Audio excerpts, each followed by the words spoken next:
Hello, folks. This is Jack McNiel Jr. with the Kempner Church of Christ. And for some time now, we've been looking at the Sermon on the Mount. And we're looking here in Matthew chapter 7, verses 1 through 6, where we read about the need to have to exercise a better judgment. Matthew chapter 6, verse 1, I think is the favorite verse of sinners everywhere, where he says, "Judge not, that you be not judged."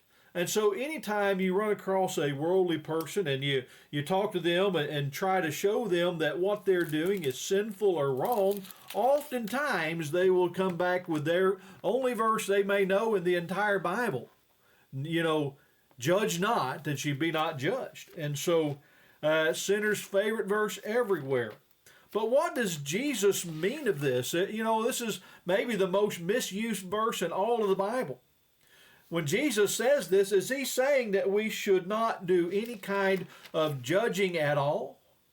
It's interesting that the Greek word here, the root here, is the same where the root word for the English word critic comes from, which is a habit of censoriousness, sharp, unjust criticism.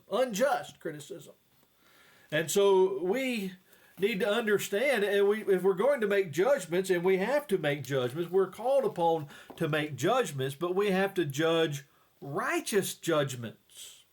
In John chapter 7 and verse 24, it's interesting that John 7 verse 1 is not everything Jesus had to say on judging. And John 7 and verse 24, he says, "Judge not according to the appearance, but judge righteous judgments." To judge righteous judgment means we should not impute wrong motives. We should not put the worst construction on the words and actions of others. In Matthew chapter 7, Jesus goes on to say, "For with what judgment ye judge, ye shall be judged, and with what measure ye mete, it shall be measured to you again." We condemn ourselves by judging others while we are guilty of the same thing. In Romans chapter 2 and verse 1, Paul says, "Therefore thou art inexcusable, O man, whosoever thou art that judgest, for wherein thou judgest another, thou condemnest thyself. For thou that judgest doest the same things." And so Jesus is not saying we should never judge, but we need to be careful and righteous in our judgments. In verse 3, he says, "And why beholdest thou," kind of illustrates the point, "the mote that is in thy brother's eye, but considerest not the beam that is in thine own eye? Or how wilt thou say to thy brother, Let me pull out the mote out of thine eye, and behold, a beam is in thine own eye? Thou hypocrite, first cast out the beam out of thine eye, and thou shalt see clearly to cast out the mote out of thy brother's eye." And so he says, before you try to take that mote or that little speck of sawdust out of somebody else's eyes, be careful and make sure that you don't have a plank in your own.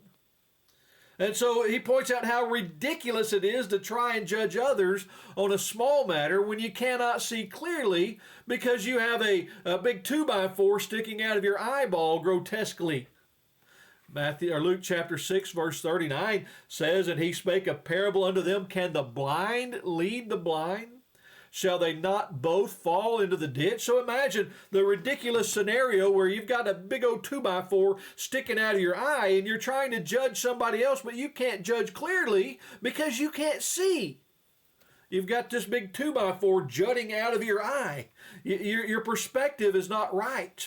You can't see clearly. How can you help someone? Now, the Bible doesn't say that we ought not to judge at all, but we need to make sure we judge in a righteous way. We're told that we need to help others. We have the obligation to help others who are in need spiritually. Galatians chapter 6, 1 and 2 says, "Brethren, if a man be overtaken in a fault, ye which are spiritual, restore such a one in the spirit of meekness, considering thyself, lest thou also be tempted. Bear ye one another's burdens, and so fulfill the law of Christ." Now, if we're to help those in need spiritually, then we have to be able to make a certain amount of judgments. there is a need to use our biblically trained judgment to see that a brother has been overtaken in a fault. Using judgment is not for condemnation. It is to help us in order to bear their burden. But sometimes we're unable to help those who are unwilling to be helped. And Jesus addressed that in verse 6. He says, "There give not that which is holy unto the dogs, neither cast ye your pearls before swine, lest they trample them under their feet and turn again and rend you." When we cast our pearls before swine, we're trying to help those who are not interested in being helped. Again, human judgment must be exercised and know the difference between those who are willing or those who are unwilling to hear. Matthew chapter 10, verses 13 and 14, Jesus said there, "If the house be worthy, let your peace come upon it. But if it be not worthy, let your peace return unto you." As he sent people out 2 by 2, he told them to go into the houses, and those that received them, then go on in there. But if not, let your peace return unto you. And whosoever shall not receive you, nor hear your words when you depart out of the house, shake the dust off of your feet. And so again, there is some judgment that has to be involved there. And how do we know who those are unwilling are without making some kind of judgments? In verse 15 of Matthew chapter 7, he said, "Beware of false prophets which come to you in sheep's clothing, but inwardly they are ravening wolves. Ye shall know them by their fruits."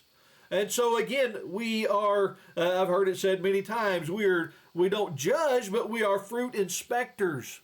If someone is teaching false doctrine, we can't have anything to do with them. We have to make judgments in order to know that, but it has to be a righteous judgment that is based upon God's Word and what God has revealed to us through His Word. And so we do have the obligation to make certain judgments, but we cannot judge unrighteously, because if we do so, then we condemn ourselves in so doing. And so, "Judge not that you be not judged" does not mean that you cannot ever make any kind of judgment, because judgment is a requirement for the child of God. Hope this answers that question, if you may have that, or if you encounter those that bring up this objection to whatever you may say. Hey, have a great day.